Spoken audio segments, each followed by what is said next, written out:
Mark's life had always been about his family, relationships and work. Yes, a lot of stress. Then some family members passed on, except not in the natural order, and suddenly the youngest member of the family, Mark, became a casualty, and his life changed forever in a second. This is Mark's story about his acquired brain injury.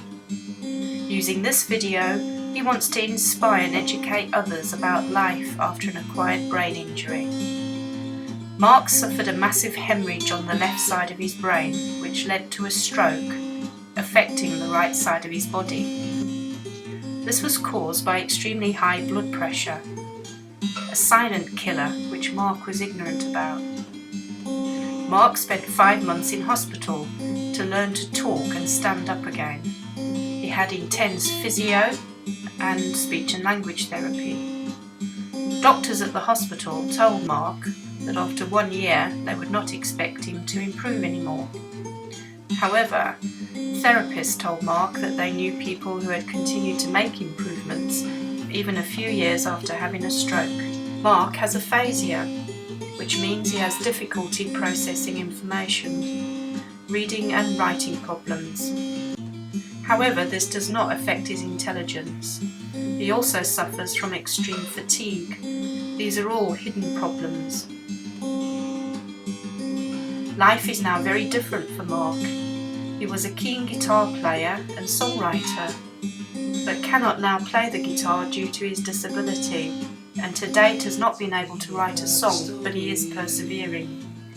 Going to a busy pub with music and friends is not an option anymore, and even attending the cinema is a challenge. Of course, the therapies have to come to an end.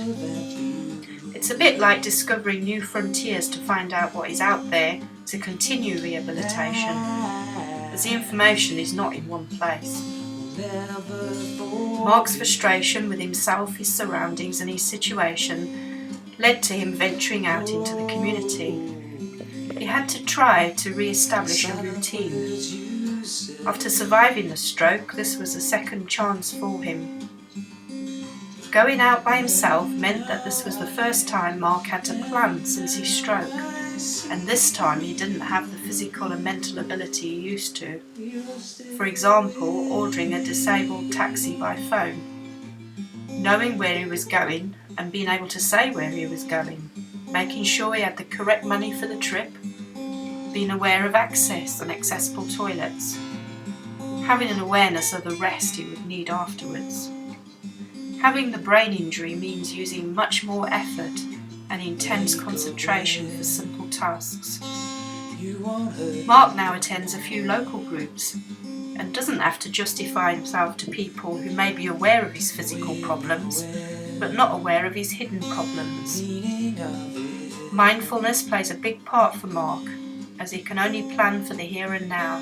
He can't worry about the past, and he can't plan for the future.